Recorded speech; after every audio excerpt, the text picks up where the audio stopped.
All right, here's a clip regarding an important Supreme Court decision, and this decision was rendered 8-0 in favor of one person, one vote.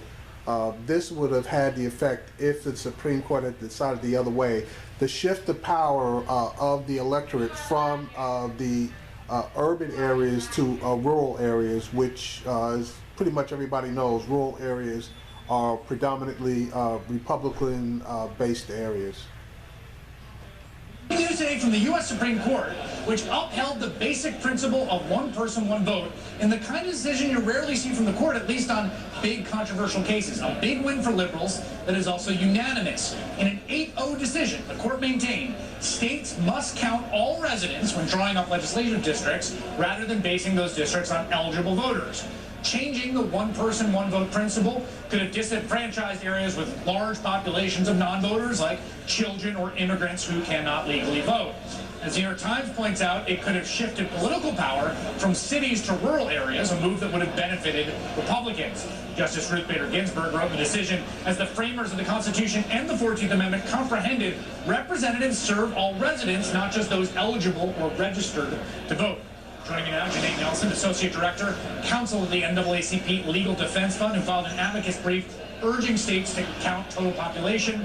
Janae, what does this ruling today mean?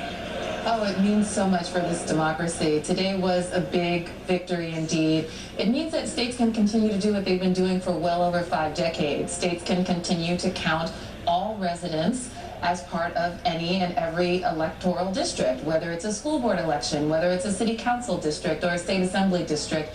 Everyone in the state should count, not just those who are eligible to vote, because as you point out, that would exclude 75 million children, 13 million of whom are African American, and there are many other groups that would have been excluded, and particularly those who have been historically excluded from voting and from being represented. What today's victory means is that the court recognizes that we should have an inclusive democracy, that we are indeed, per our Constitution, a representative democracy, which means that everyone should be represented, not just those who are eligible voters.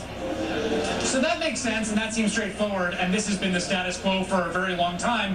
Who brought this case to try to make it not so? Well, you had 2 voters from rural districts in Texas.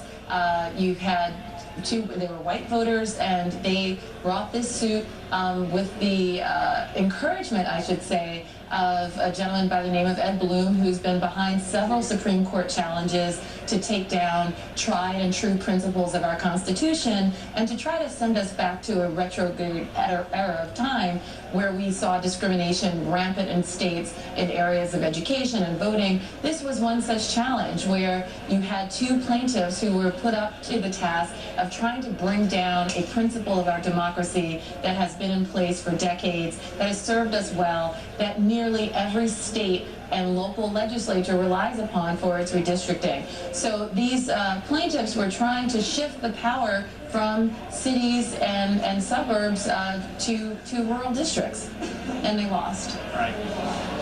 Janae Nelson, thanks so much for illuminating that tonight. I really appreciate it.